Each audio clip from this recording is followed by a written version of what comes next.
So I grew up in Arizona, and then all 18 years of my life, and we only have two seasons there, summer and semi-summer. That's all we have there, okay?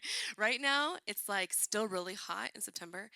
It starts to cool down around Halloween, and cooling down is like 80 degrees. That's cooling down, okay? So I grew up in semi-summer and summer my whole life, and then I moved to Southern California. And that also is really just two seasons, like spring, maybe fall, a little bit of summer. And then when we got married, we moved to Kansas City because Oksana was doing like his seminary school there. And we moved there around like Christmas time. And that first year living there, I was so shocked at like all four distinct seasons in that place. Like truly spring, truly summer, truly winter, truly fall. So Kansas City is very similar to Korea. Like the climate is very similar. It's really humid in the summer, and it's really like beautiful in the spring, and it's really beautiful in the fall. And and then it's like wet and damp in the winter. But the first fall I ever experienced, I remember being like, wow, this is so beautiful. Like, truly so beautiful. I think here, fall is too short. It takes like 2 seconds, you know? But like, truly, like, couple months of fall, so, so beautiful. And the thing is, no matter how much I love fall, I can't make it longer. I can't make it shorter. I can't control that season. All I can do is enjoy the present season as it is, because the seasons will come and the seasons will go. And that concept is actually what's here in Ecclesiastes 3. The idea that life has seasons and wisdom is knowing how to live in each season under God's sovereignty. Under His goodwill, His goodness, do we live in each season. And so we have been going in this series on foolishness and wisdom. And the idea was that King Solomon has now taken over the kingdom from King David. And last week we saw that he finally built the temple that his father has wanted to build for years. It took Solomon 7 years to build that temple. And last week we saw that the priests were gathered and they sacrificed and they brought the Ark of the Covenant, which represents God's presence, to dwell in the temple. And the minute it entered, a cloud came and God's presence was thick and heavy in that place. And the idea being that you can build a temple for me, but if God's presence is not there, it's just an empty building. And so the idea of in our own lives, as we are the temple of the living Spirit of God, do we have His presence dwelling with us? Because without God's presence, you can go to church, read the Word, do all these things. But without God's presence, it's like you went to a concert of your favorite artist and you're hyped, excited to be there, but the artists themselves do not show up. That's what it's like to live for God just through the motions without God's presence. And so the question is, how do I have God's presence dwell in my heart? Now, here today, we enter this book. There are three wisdom books in Scripture. It's called wisdom literature. The first one is Proverbs. The next one's Ecclesiastes. The other one is Job. And we're going to go to Proverbs in about couple weeks. But Ecclesiastes is one of what's called the wisdom literature. And it is historically attributed to King Solomon writing it in his old age. So Solomon at the temple era that we saw last week, that's young Solomon. Okay, so younger Solomon, he started out really, really well, living for God, following Him, similar to his father, David. But in Deuteronomy, we see that God told the Israelites back in the day, before you enter the promised land, and one day when you have a king, the king must not do these three things. Okay? Those three things are gather many horses, which AKA is a military, right, in that time. You cannot gather tons of gold for yourself, wealth, and you cannot have tons of women, the king. Those are the three things that God said, curb those three things as king. Because the nations around you will do those three things, but you are called to not do those three things. Because in other words, he's saying, your military, who you are, and your strength does not come from your army, but comes from me. Your wealth, your prosperity does not come from gold, it comes from me. And he was saying, if you gather many women, they will lead your heart astray as the king, which will cause the nation to fall astray. And so we see that over the course of Solomon's life, he starts well and then declines. He does not end his life well. Part of it is he gathered horses, gathered gold, and gathered women. He had, I can't remember which one it was, 300 wives, 700 concubines, 1,000 women in his harem. Okay. But with that, all the women he gathered, a lot of it was political moves, right? Like if he wanted to build alliance with Egypt, he would bring, right? Like that's how he would do it. But all of those women led his heart astray eventually. So that by the end of his life, he had fallen deeply away from God. And God told Solomon, because of your failing to live for me, after you, your son, he will experience the kingdom civil war, where there will be now division between north and south in Israel. And so that is the course of Solomon's life. And Ecclesiastes is attributed to being written around the end of his life, after all of this good and bad has happened. And he literally had access to everything and indulged in everything. And what he pulled away was that life, everything, is but vapor. And so here we're going to see, Ion, can we move that over? We have a recap video to kind of give us the context for Ecclesiastes. And so we have, it's about 5 minutes to show us from the very beginning of where we are. Is this the beginning?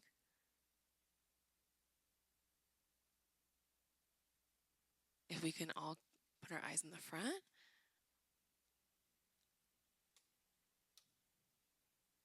And keep his commandments. So this and is the that's end. the book of Ecclesiastes. Can we get from the beginning? Now, there's one more voice in the Bible's From the very wisdom beginning. literature, and that's the book of Job. And he will bring us the We're exploring go. 3 books in the Bible known as the wisdom literature: Proverbs, Ecclesiastes, and Job. And they're all asking the question, what does it mean to live well in this world? So we've looked at Proverbs, who you could think of as a bright young teacher. She's all about pursuing wisdom, an attribute of God that's woven into reality. And she's optimistic that if you use wisdom, you will build a successful life. But then we come to Ecclesiastes, who's more like this sharp, middle-aged critic. And he says, You think using wisdom will bring you success. You'd better think again, because life here under the sun is meaningless. And that's a phrase he uses a lot in this book. but to understand this book, we have to realize first that we're hearing two voices. So first there's the teacher, and we've been calling him the critic. He's the main voice in the book. But he is introduced to us by another figure, the author. And he's the one who's collected the critic's words and then at the end of the book summarizes everything and gets the final word. So why does the author want us to hear from the critic? Well, he wants to turn your view of the world upside down, and he's going to let the critic explore three really disturbing things about the world. And we should warn you, these are pretty intense. Yeah, so the first is the march of time, or as the critic says, Generations come and generations go, but the earth, it's been here long before us and will be long after. No one remembers people from long ago, and all the people yet to come, they too will be forgotten by those who come after them. So, on a cosmic scale, you and I, we are just a blip. Stars are born, and then they die and form planets which orbit new stars, and those planets, they change over time and eventually burn up. And amidst this cosmic backdrop, my entire existence is like a blink in time. Which leads to the critic's second disturbing observation, that we are all going to die. Humans face the same fate as the animals: death. All people, the righteous and the wicked, the good and the bad, those who offer sacrifices to God and those who do not, they all share the same destiny. All this activity and madness, then we all join the dead. Man, this book is depressing. And so is the final disturbing thing for the critic, and that is life's random nature. So in Proverbs, life isn't random. There's a clear cause and effect relationship between doing the right thing and being rewarded. But the fact is that life doesn't always work that way. The critic has observed a glitch in the system. He calls it chance, or in his words, The race doesn't always go to the swift, or the battle to the strong, nor does food always come to the wise, or wealth to the brilliant, or favor to the educated.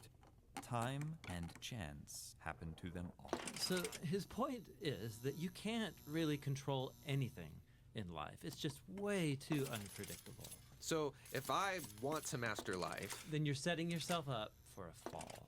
Now, throughout the book, the critic uses a metaphor to tie together all of these disturbing ideas. Nearly 40 times he says that everything in life is hevel. It's a Hebrew word that means smoke or vapor. Like smoke, life is beautiful and mysterious. it takes one shape, and before you know it, it takes a new shape. And smoke looks solid, but try and grab it, it'll slip right through your fingers. And when you're stuck in the thick of it, like fog, it's impossible to see clearly. Now, our modern translations have lost the metaphor, and they usually translate hevel as meaningless. But if you read closely, the critic isn't saying that life has no meaning, but rather that its meaning is never clear. Like smoke, life is confusing, it's disorienting and uncontrollable. So, what are we supposed to do with all of this? Well, surprisingly, the critic first of all acknowledges the perspective of Proverbs. He says it's a really good idea to learn wisdom and to live in the fear of the Lord. Really? I mean, he just said that doesn't guarantee success. But he knows it's the right thing to do. But secondly, and more often, he says that since you can't control your life, you should stop trying. Learn to hold things with an open hand because you really only have control over one thing, and that's your attitude towards the present moment. Stop worrying, he says, and choose to enjoy a good conversation with a friend, or the sun on your face, or a good meal with people that you care about. The simple things in life. Yes, and both the good things and the bad, because both are rich gifts from God. And that's the surprising wisdom of Ecclesiastes. Okay, right here. Listening to the critic is All right. So that was an overview of the book of Ecclesiastes, right? And some of you who are at a stage in life where you are really young, this concept is still one that is difficult to fully understand because you haven't lived a lot of life yet. But the rest of us, as we are living and growing and shifting and changing, we can see how this is true in most of our lives. And so here we are in Ecclesiastes 3, verses 1 to 4. For everything there is a season, a time for every activity under heaven, a time to be born and a time to die. And there are multiple pairs of times and opposites in this passage, right? But it starts with this: there is a time for everything under heaven, and God is sovereign over every season. Just like you cannot control birth, okay? How many of you were actually born on your due date? I think it's like 10% of actual babies are actually born on their due date. Like, we don't have much control over birth or death, right? Birth and death, the bookends of life, are beyond our control. Nobody knows. Nobody knows when we're going to all go. And yet, in every other experience we see in these pair of times, like planting and harvesting, weeping, laughing, war and peace, that this shows the full spectrum of the human experience. And all of that, most of that, we can't actually control. And so overall, we have to remember that in every season of our lives, God is sovereign. He knows, He reigns, He rules. So in other words, you and I are not in charge of our seasons of life. We are not. You and I are called to respond with wisdom to each of our seasons. If you look at verse 5, we see more pairs of times, right? Things when we're supposed to do: a time to be quiet and a time to speak, a time to tear, a time to mend. So while we do not have control over our seasons, we can use discernment to figure out how we are to respond to each season, right? If it's harvest time, it does not make sense for the farmer to plant seeds during harvest time, right? It only makes sense to harvest during harvest time. But when it's a time to sow, because you want to harvest, you can't be doing nothing. You have to sow so that you will get harvest, right? And every time, in every season throughout our lives, there is a wisdom and discernment to which we are called to respond appropriately to each season. So wisdom, as we know it, we think being wise is controlling our lives, planning our steps, doing all these things. But wisdom is actually not controlling time, but living in rhythm with God's time. Does that make sense? Wisdom is living in rhythm in accordance with God's time, not me trying to control my time. So when you're a student in this season, Your job is not to be so worried about 20 years down the road. Your job is to be faithful to this season, because what you do in this season prepares you for the next. If you are in a season of being young and working and all these things, your job is to use that season to prepare for the next, right? There's wisdom in knowing my season and responding with God's wisdom in it. So let me ask you, what season of life are you currently in? Are you currently in? What season of life are you currently in? Working, student, whatever it may be, the roles you have in your families. What season of life are you in right now? And what is the wisest response to this season that God has given you? Instead of wishing away this season or not wanting to be in this season, God has a reason He's placed you here. And so, what is the wisest response to this season? Verse 9. If you look at the grand scheme of life, what is the point of it all? Is what the author of Ecclesiastes is saying. But the key is here, yet God has made everything beautiful in its own time. In other words, God's timing is perfect, even if it feels confusing. Even if God's timing is confusing, it is good and is it perfect. The idea here is that we long for permanence. God has placed eternity in our hearts. The idea that we can kind of grasp my life is but a blip on the radar in the grand scheme of things. It's because He's placed eternity on our hearts. And so this creates this tension because I can't control my life. I live my life. My life is meaningful and purposeful, and yet it is but a blip. And so with life comes this tension and this frustration. And where we have to land is that God's timing is good and makes all things good in time, though it may not be good right now or in our lifetime. God's timing may not make sense, but it is always good. And so let me ask you today, right now, with what is going on in your life today, this week, this month, this season, what in your life right now does not make a lot of sense? Or right now in your life, there's not a lot of clarity. Or like the video, you feel like you're in the thick of the fog right now. Because life will feel that way. If you have not felt that yet, you will eventually. And when you're in a season of clarity, a season of fog will come again. That is how life works.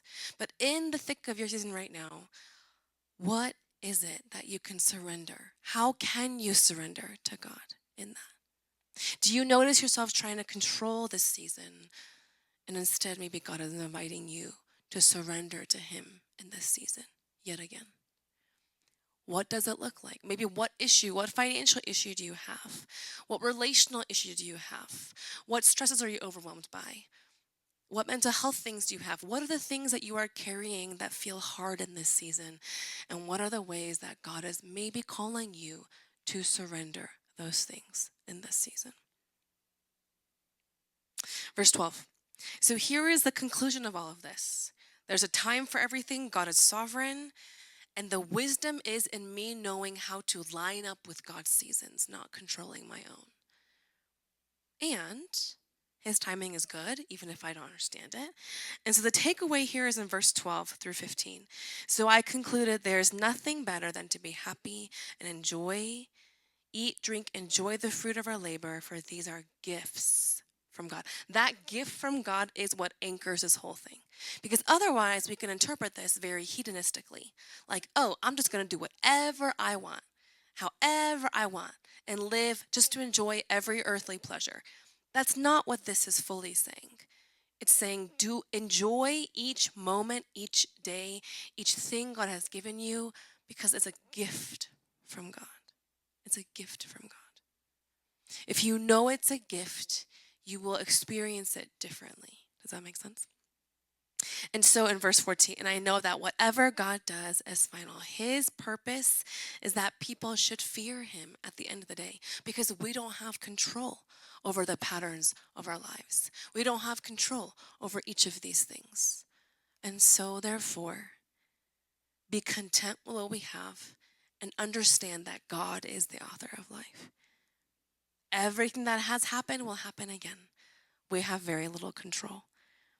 And so life under this sun feels empty unless we understand that it is a gift from God that He has given for us to experience the good things of the life that He's given us, but to also know Him, fear Him, experience Him in all these things.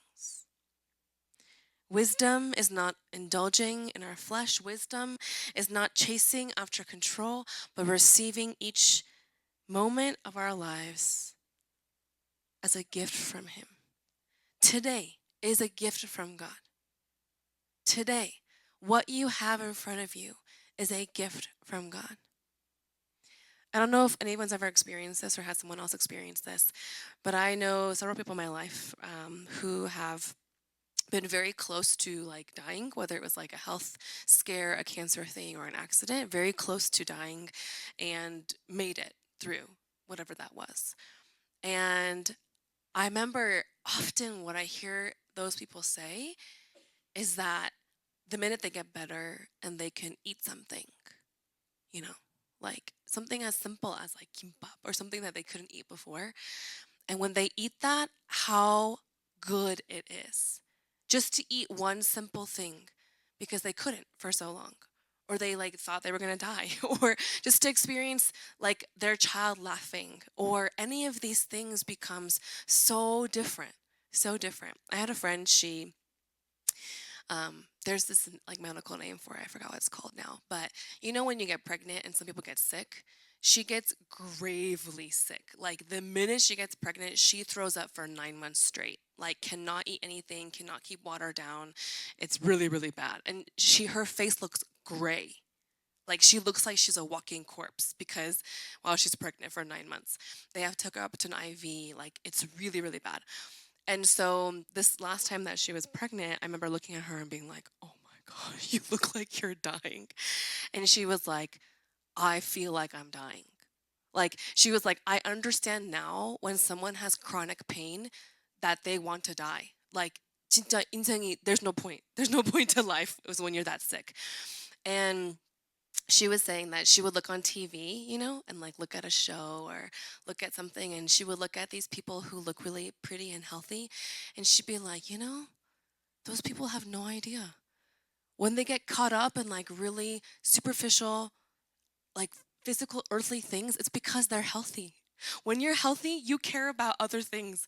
But when you don't have your health, you don't care about anything but that. And she said the first meal she had after she gave birth, because literally the minute she gives birth, it's like 사라져. She comes back to life. And she was eating and she was just so thankful to eat and not throw up, you know? But the idea that when we truly understand that life is a gift, then we don't really get as caught up about that driver who cut us off on the way to church and so we cussed at them, you know, or that person who did wrong to us. We don't get caught up in these things because it doesn't really matter in the grand scheme of life. Do you remember in 5th grade that person that did that wrong thing to you? Do you remember? You still remember, right? Is it really that important? One time, guys, I was born in the 90s, okay? No, I was born in 89, but I grew up in the 90s. So we had what's called floppy disks, okay? So we had these giant PCs with like a butt and like a back to it. And in 6th grade, I had to type up my English report and save it on a floppy disk, okay? Who knows what a floppy disk is? Very few of you, okay? So floppy disk. Guess what? I typed up my whole 6th grade essay. I was so proud of it, and I forgot to save it, and then my computer shut down. Guys, I was 11. And I still remember, it's like a core memory, like crying and like, I lost all my work. And I was so upset. And my dad was like, you know, as a parent now I understand. He was like, 초롱아, this is not the worst thing in life, okay? It's gonna be fine. But I was literally like, this is the end of my life. Like my life is over as I know it. You know, it was such a big deal. But now I look back, was it the end of my life? Thankfully, no, you know? Life has a way of giving us perspective. And so the idea being, not just gain perspective, but gain wisdom in knowing that God is sovereign over every season, even the difficult ones, even the ones that we don't understand why God's allowed suffering, that God is still sovereign. And so wisdom is knowing how to live in each moment as a gift from God. Not stuck in the past, not anxious with the future, but present with what God has called you today. Everything under the sun. And so let me ask you, what gifts are right in front of you in your life that maybe you have taken for granted or forgotten about? Maybe it's your parents, maybe it's your spouse, maybe it's your siblings, maybe it's your school. The fact that you can go to school and gain education is a gift. The fact that you can make money and save for your retirement is a gift. These are things that we take for granted. The fact that you have purpose and skills and talent and ambitions, that's a gift. All that you have in front of you is a gift from the Lord.